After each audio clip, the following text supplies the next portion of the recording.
Bonjour tout le monde, j'espère que vous allez bien. J'attends tout doucement que vous vous connectez avant qu'on ne commence. C'est un live qui va être très objectif. Mon but, c'est qu'il ne soit pas très long, mais qu'il soit très, comment dire, un concentré d'informations en fait. Donc, j'attends tout doucement que vous vous connectez et que par la suite, vous vous mettiez à partager l'information, le live tout doucement, afin que le maximum de personnes se connectent en fait.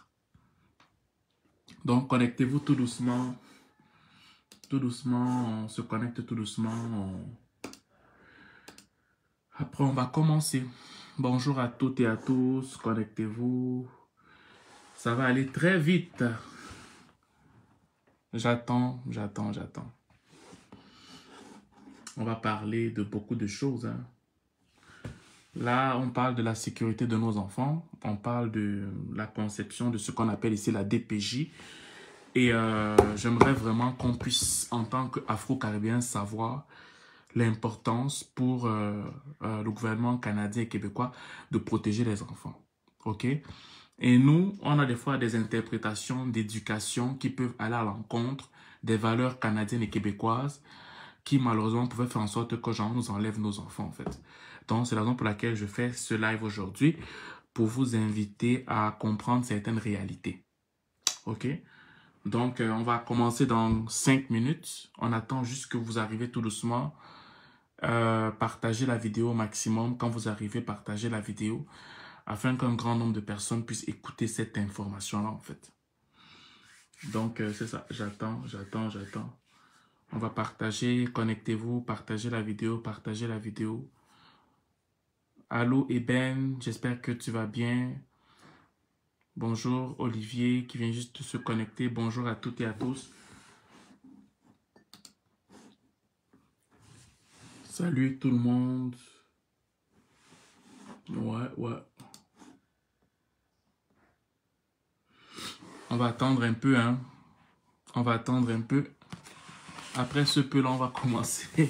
Mais ça va pas être long. Parce que j'ai tellement de choses à faire. Mais comme je vous ai promis, je dois tous les jours faire quelque chose. Au moins une chose, même si je suis occupé. Pour moi, c'est mon engagement envers vous pour l'année 2024. Faire tout le temps quelque chose. Afin que vous soyez au maximum possible informés de ce qu'il en est. OK? Donc, on attend encore un peu. Partagez du mieux que vous pouvez. Et d'ici quelques minutes, on va commencer. Allô Idriss, on va en savoir tout, tu vas comprendre. Je vais développer tout ça très bientôt là. Donc, sois juste patient. Tu vas entendre quelque chose. On va attendre, on attend. Partagez simplement la vidéo.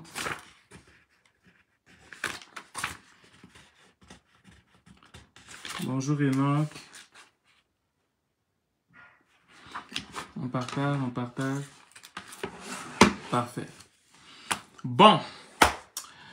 Mes chers amis, on va commencer. On va aller directement sur le sujet, dans le vif du sujet. Fait qu'on avance tout doucement. Pour tous ceux qui ne me connaissent pas, je m'appelle Junior Tirimbaiko. Ça fait depuis 2019 que je fais des vidéos sur YouTube, sur Facebook. Maintenant, je suis sur TikTok aussi, en lien avec l'intégration au Canada. Parce que je suis de ceux qui pensent que une communauté qui ne s'intègre pas comme il faut est une communauté qui va tourner en rond. Et malheureusement, nous, la communauté afro-caribéenne, on a l'art de tourner en rond dans la majeure partie des pays occidentaux quand on arrive. OK? Et moi, c'est un truc qui me dérange et ça crée une forme d'individualisme, en fait, entre nous.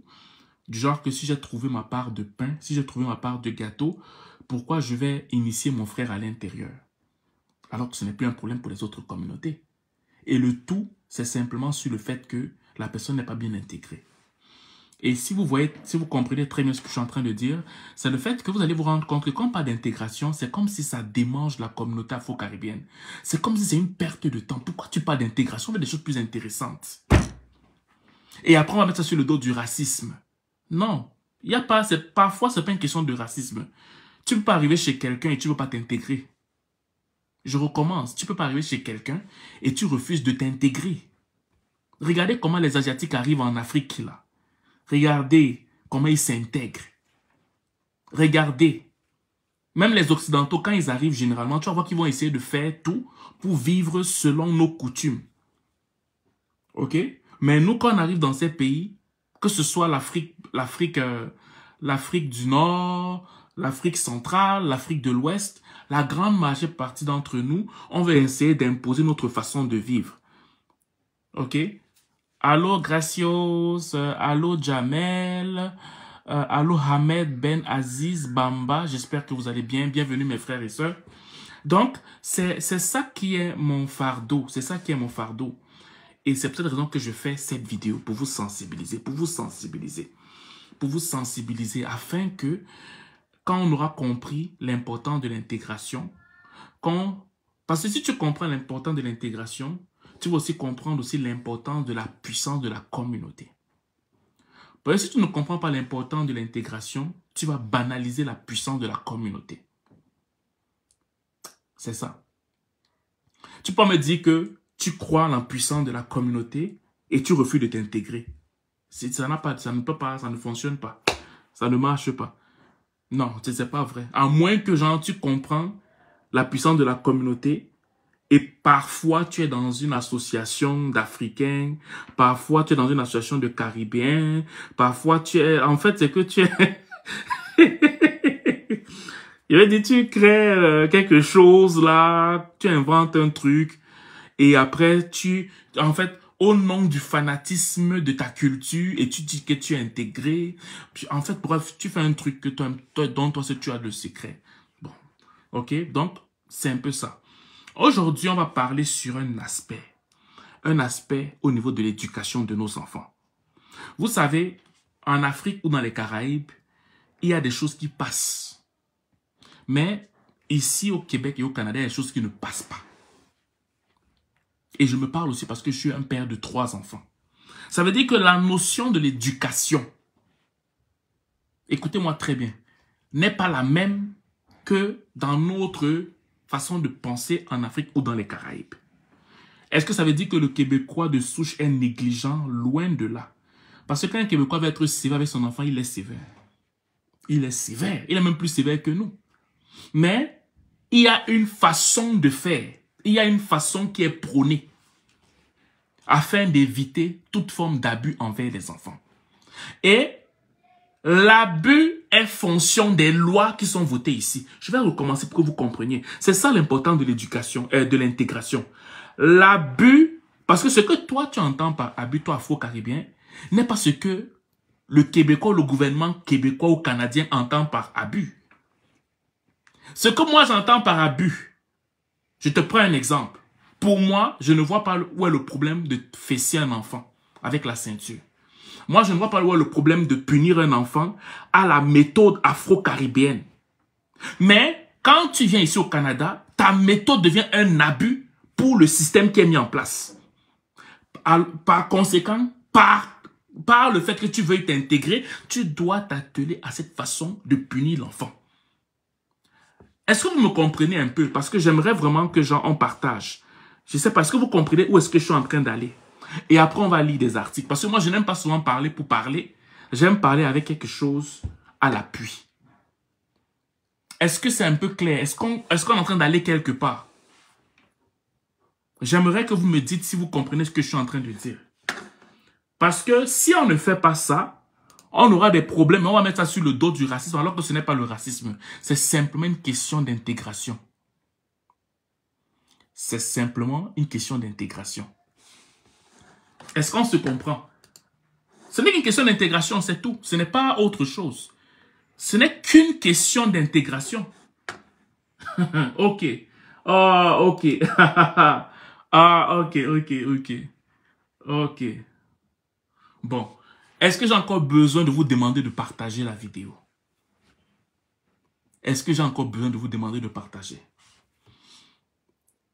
Est-ce que vous voulez qu'on signale beaucoup d'enfants, de nos enfants, simplement à cause d'un manque de connaissances?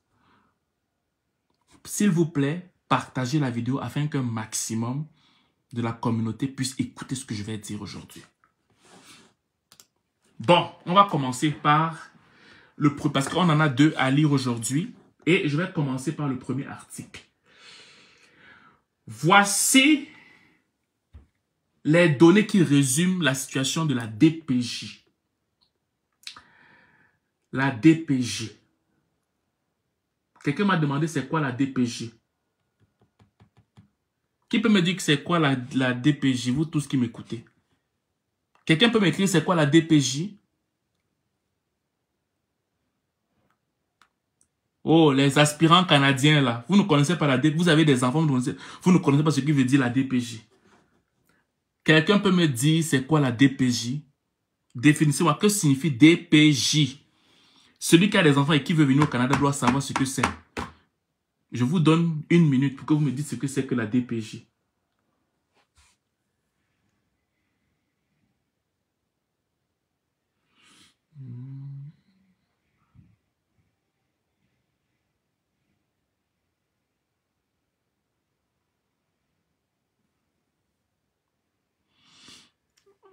Voilà. Farel. Applaudissez pour Farel. Voilà. Direction de la protection de la jeunesse. Voilà. Applaudissez pour Mélan. Bon, vous aussi copiez, même si vous ne savez pas. Bon. Il y a ma soeur Eben qui a alors résumé protection de l'enfant. C'est quand même bon. Applaudissez. Bon, mettez les cœurs pour ceux qui répondent. Pas les totos qui sont là, ils sont toujours en mode, ils se cachent derrière pour voir ce que... Mettez les cœurs au moins. Mettez les cœurs pour ceux qui répondent.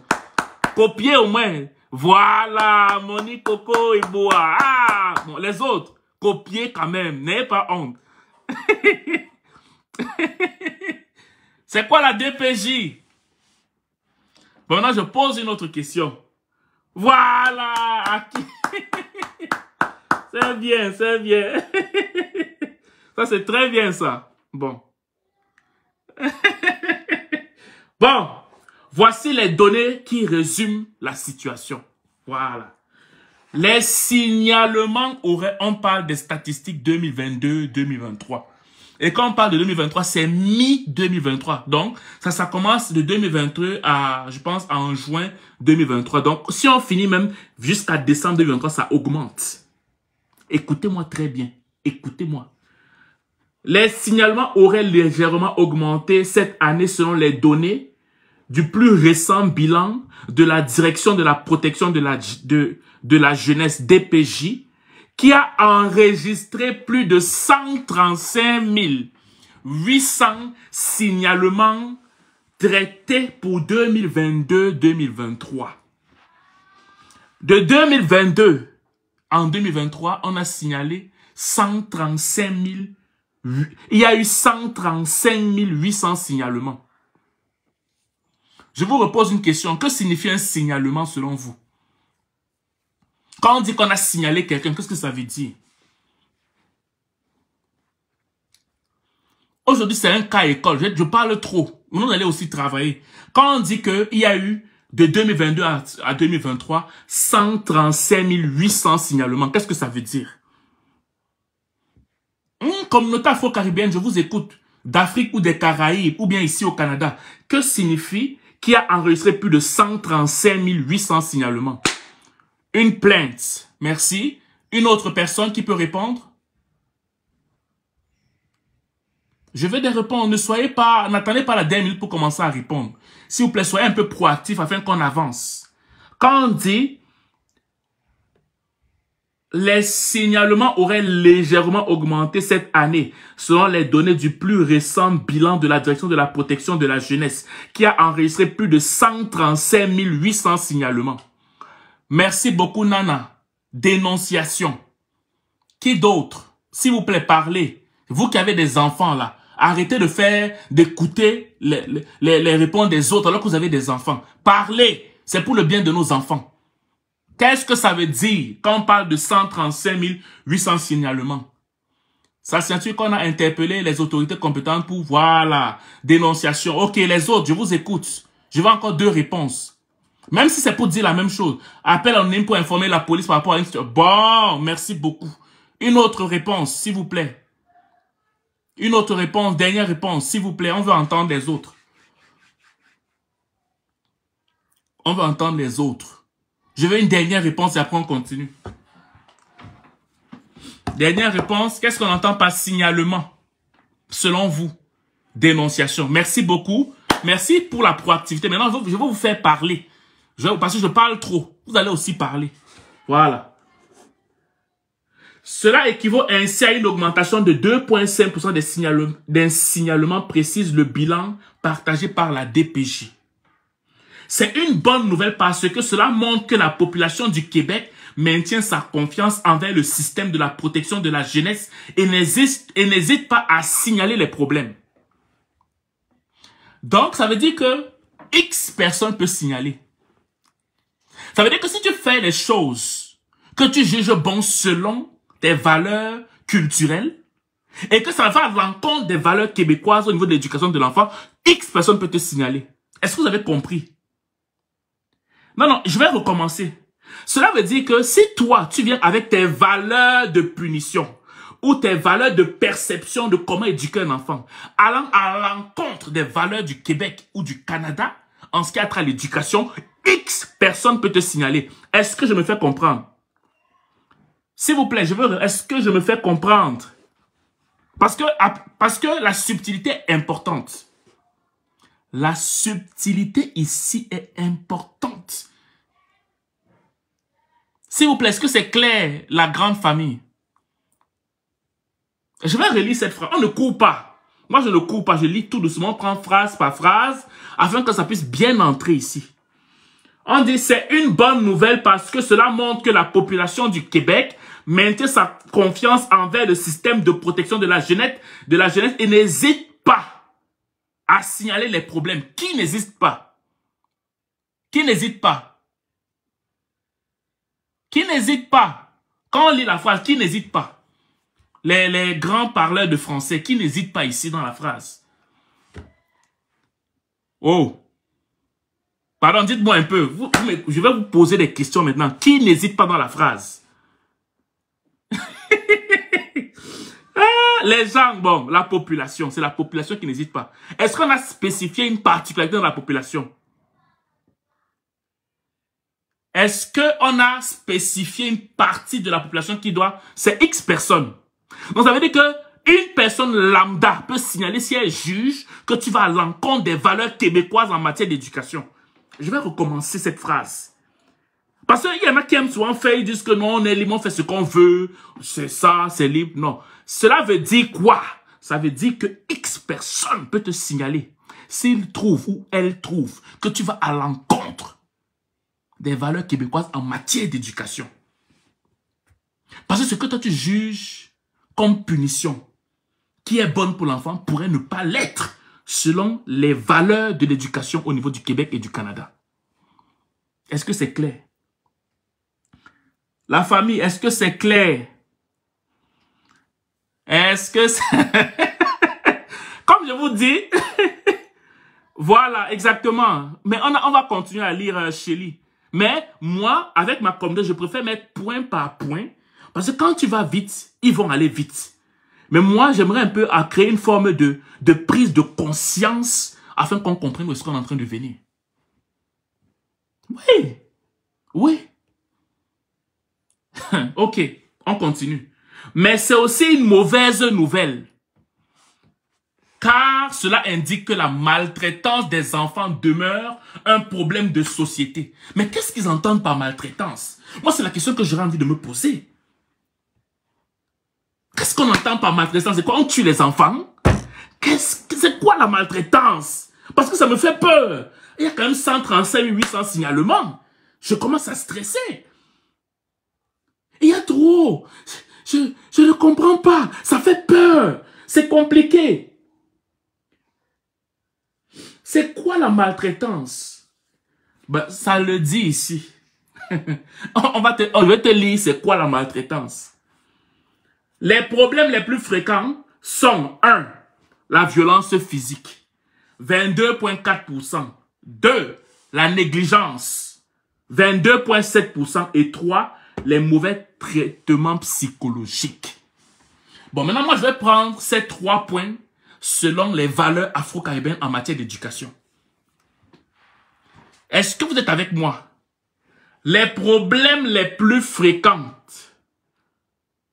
sont 1. La violence physique. 2. La négligence. 3. Les mauvais traitements psychologiques. Il y a beaucoup de choses, frère. Raison pour laquelle je prends, il y a tellement de choses. Et juste Roseau, c'est vrai. Mais moi, pour ne pas me disperser, je prends une ligne. OK? Afin de ne pas être éparpillé dans ce que je veux transmettre comme message. Mais aussi, il faut aussi comprendre que dans les 135 800 signalements, OK? Ceux qui sont retenus, parce que oui, vous pouvez faire des signalements, mais ils vont quand même analyser. Ceux qui sont retenus parmi les 135 000, il y a 42 700. C'est quand même beaucoup.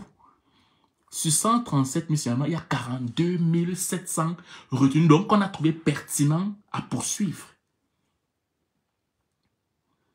Sur 135 800 signalements, il y a 42 773 qu'on a retenus.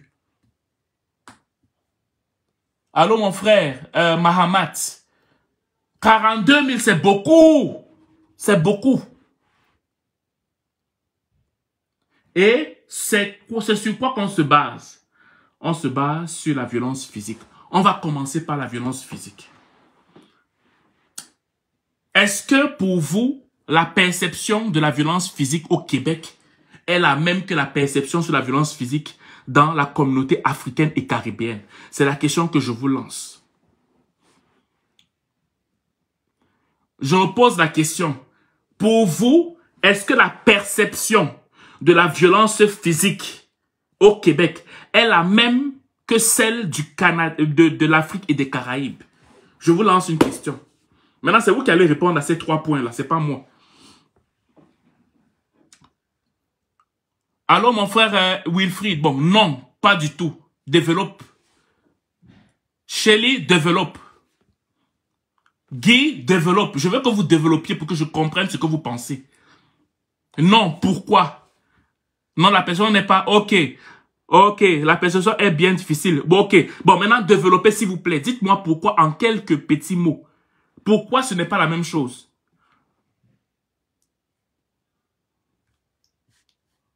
Pourquoi ce n'est pas la même chose? Parce qu'on a 3 points à développer. Les points sur lesquels on se base des fois pour faire des analyses, des signalements et toutes ces choses-là. Maintenant, on va commencer par la perception sur la violence physique. Pourquoi vous dites que ce n'est pas la même chose?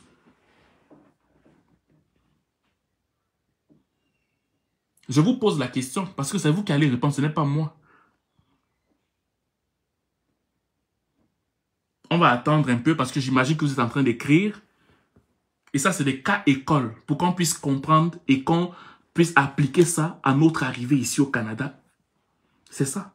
C'est simplement ça le but. Et les réponses vont venir de vous pour que ça puisse être clair et que ça puisse demeurer dans votre âme afin qu'on n'ait pas ce problème-là en fait. Voilà, j'ai une première réponse. Chez nous, on trouve bien normal de corriger l'enfant lorsqu'il fait une bêtise. Et ici, ça, c'est considéré comme violence. Je suis d'accord avec toi. Nous avons hélas des actes dits normalisés chez nous. Exemple, la chocotte. OK? Et les autres, c'est quoi? OK. Les autres, c'est quoi? La sensibilité ou la définition de la violence physique est plus légère au Québec. J'aimerais encore plus parce que ça, c'est très général. Non, mais Shelly, j'ai beaucoup aimé chocotte. Je veux beaucoup plus quelque chose de spécifique, Guy. Fais encore plus d'efforts sur ta définition des choses, s'il te plaît. Il nous manque l'école des parents chez nous. S'il vous plaît, j'aimerais au moins une dernière réponse afin qu'on avance. Et après, je donne mon avis aussi dessus. Vous savez, la DPJ ne fait pas des choses parce qu'elle aimerait détruire les familles ou quelque chose de ce genre. Hein. C'est parce que des enfants vivent des choses des fois terribles. Tu vas voir par exemple que la DPJ va intervenir dans une famille où les parents sont dépendants de la drogue, de l'alcoolisme et toutes ces choses. Par conséquent, les enfants subissent des trucs terribles et ils doivent intervenir. OK? Comme ici, il faut juste, il faut juste punir au coin.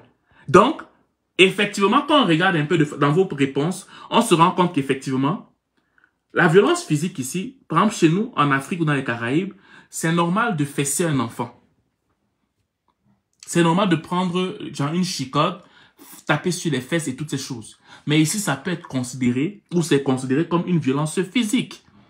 Parce que si l'enfant dit que papa m'a tapé, maman m'a fessé, ça peut aller vraiment, on peut enlever l'enfant, on peut t'enlever ton enfant. OK? Qu'est-ce qu'on entend par négligent? Parce qu'on a parlé de la violence physique. Maintenant, quand on parle de négligence, parce que le deuxième point, on parle de la négligence. Pour vous, qu'est-ce qu'on pourrait considérer comme négligence? Quand on dit qu'on va t'enlever ton enfant pour négligence, ça veut dire quoi? La négligence ici veut dire quoi?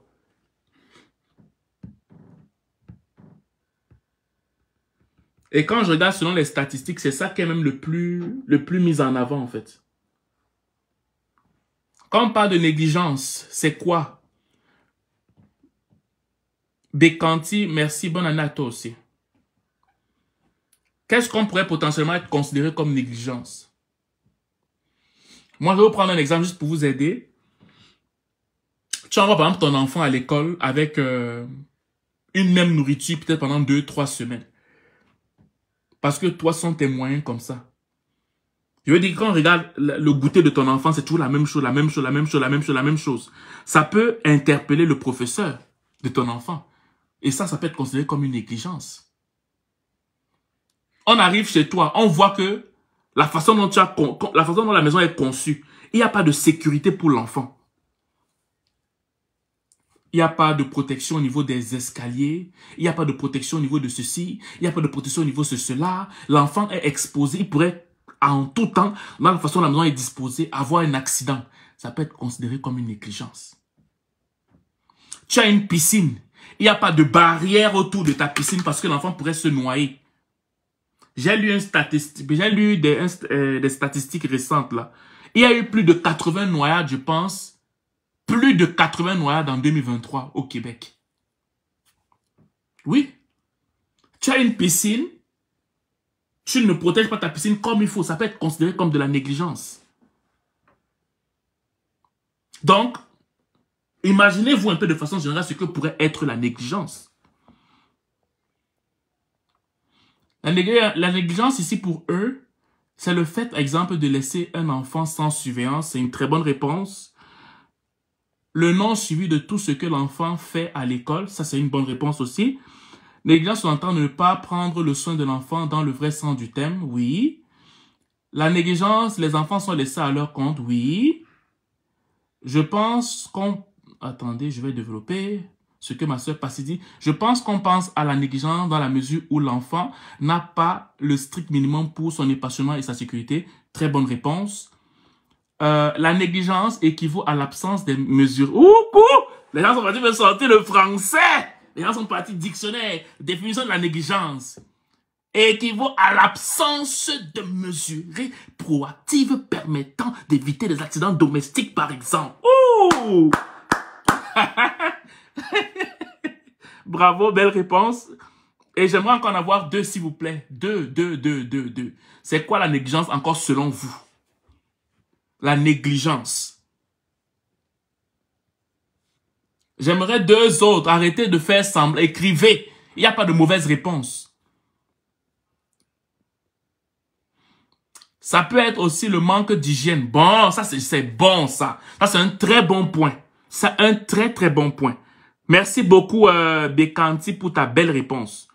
Et la dernière réponse qui va me satisfaire, c'est laquelle? Dernière réponse. Négligence. J'attends la dernière réponse. Qu'est-ce qu'on entend par négligence? Parents, futurs parents canadiens, québécois, ou ceux qui sont ici, vous êtes là, vous m'écoutez. Dites-nous qu'est-ce que c'est que la négligence. Manque d'épanouissement, ça c'est un bon point aussi. Vous voyez que vous savez tout. Vous savez tout. Et le dernier point, mauvais traitement psychologique. Ça, c'est 18%. Qu'est-ce qu'on entend par le mauvais traitement psychologique?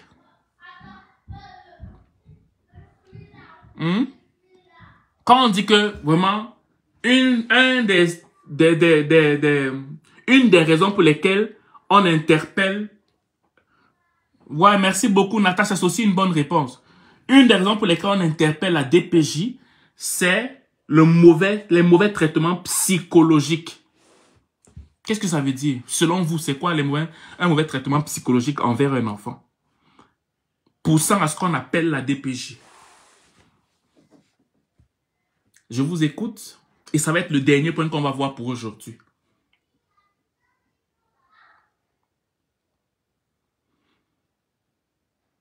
Mauvais traitement psychologique, qu'est-ce que ça veut dire?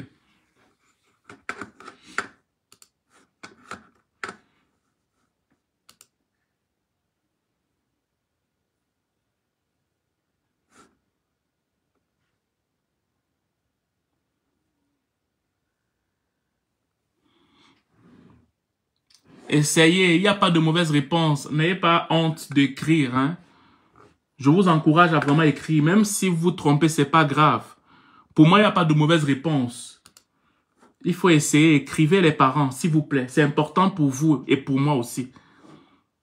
Il n'y a pas de mauvaise réponse. Ne craignez pas de dire que c'est mauvais.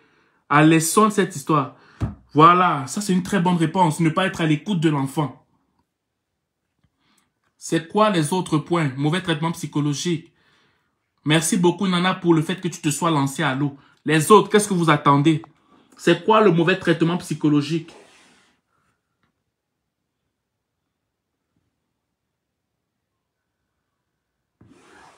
Hervé, ma question c'est de savoir c'est quoi simplement, quand on parle du mauvais traitement psychologique là, c'est quoi? Qu'est-ce qu'on entend par ça?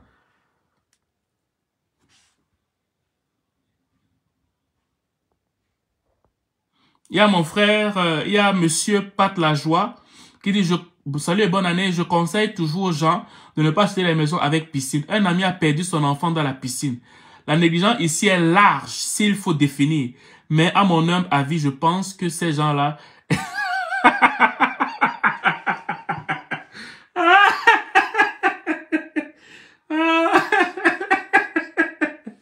Aïe, aïe, aïe, aïe, aïe.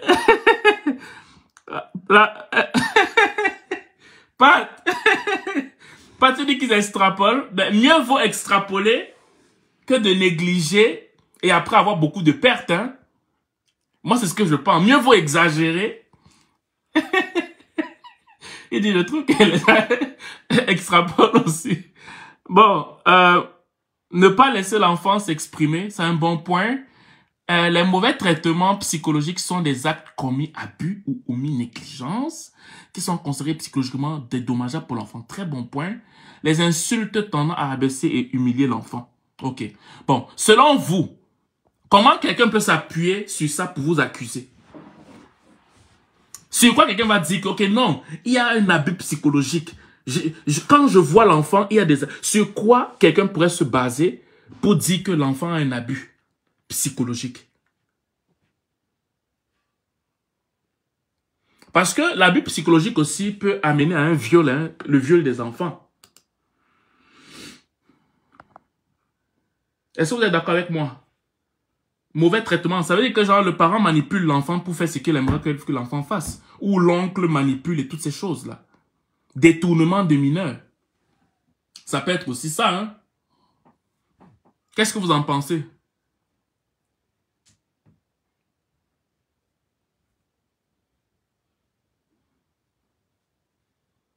Merci beaucoup, Madame Camara.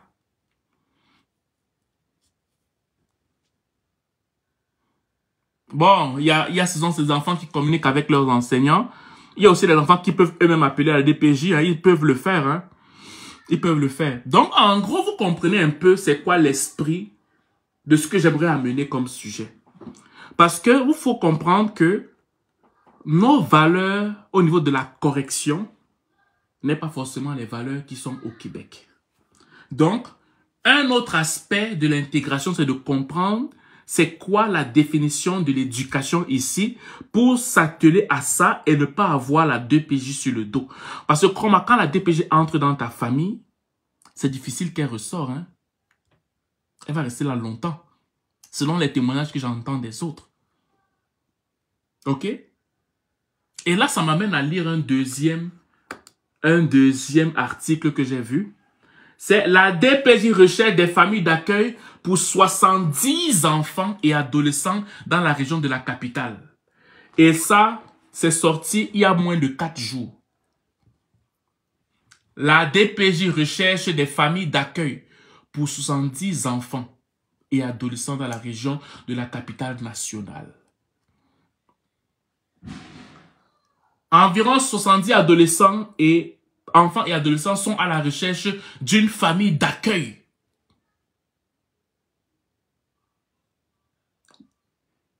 Dans la région de la capitale nationale selon la DPJ.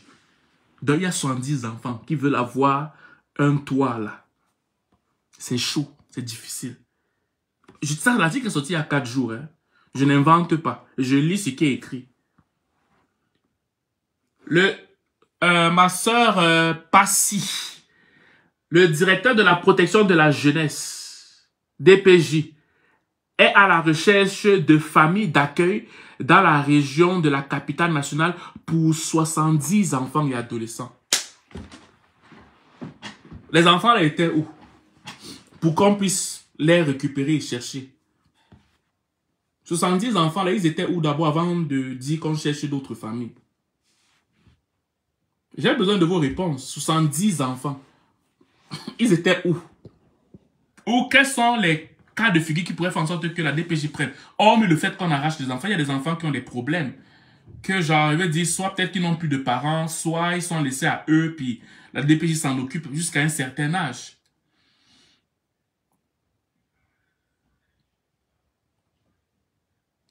Qu'est-ce qui peut faire en sorte que 70 enfants soient à la recherche des familles? Hormis le fait qu'on les arrache de leur famille, selon vous.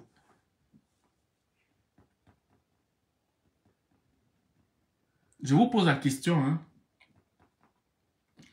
La DPJ explique cette situation en partie par le départ à la retraite de plusieurs familles œuvrant auprès du directeur depuis plusieurs années.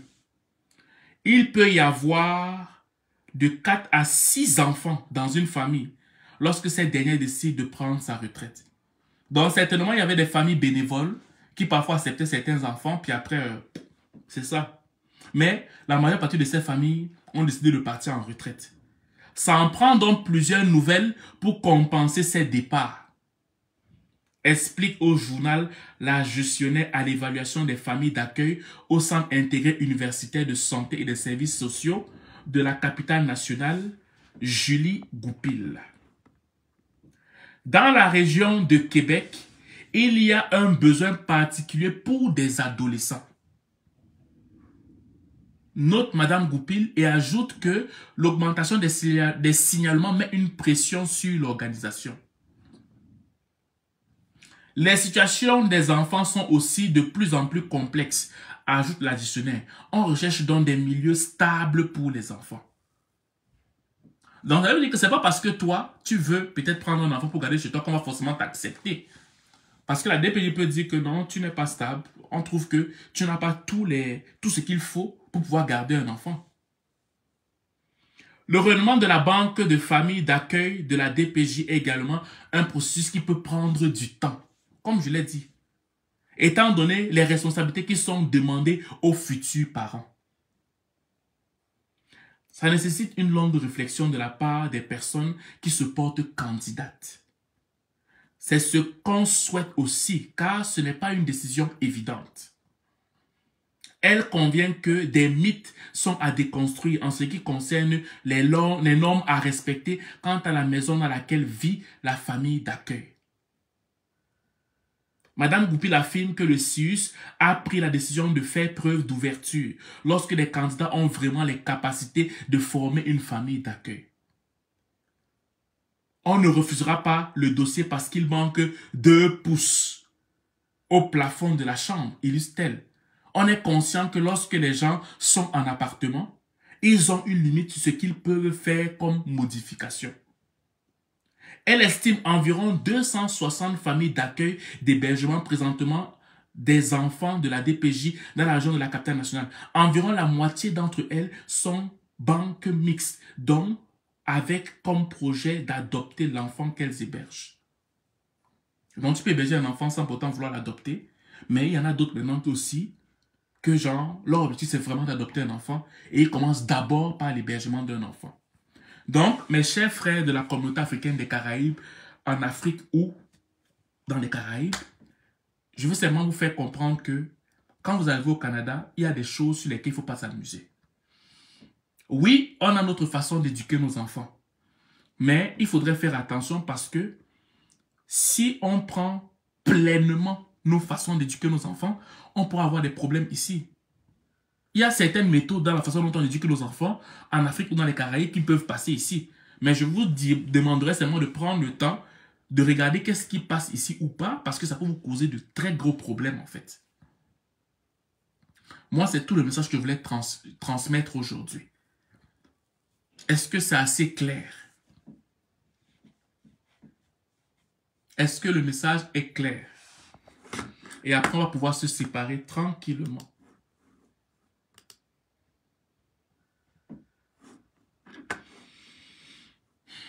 Si c'est clair, vous me dites que c'est clair, puis on peut avancer tranquillement. Parce que on est sur la fin.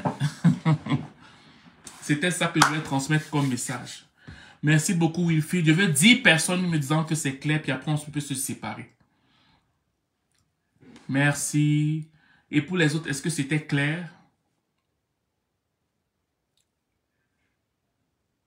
Merci beaucoup, Pat. Les autres, est-ce que c'était clair?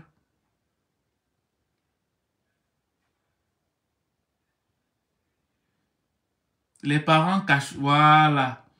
Merci beaucoup. Épouse Camara. Il reste 7 personnes.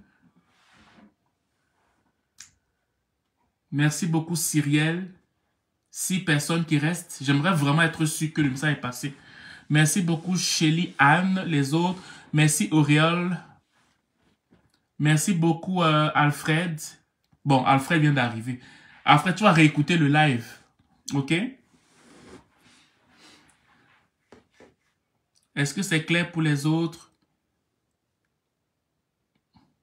Merci beaucoup, Solange. Shelly, qu'est-ce qui est énorme? Merci beaucoup, Natacha.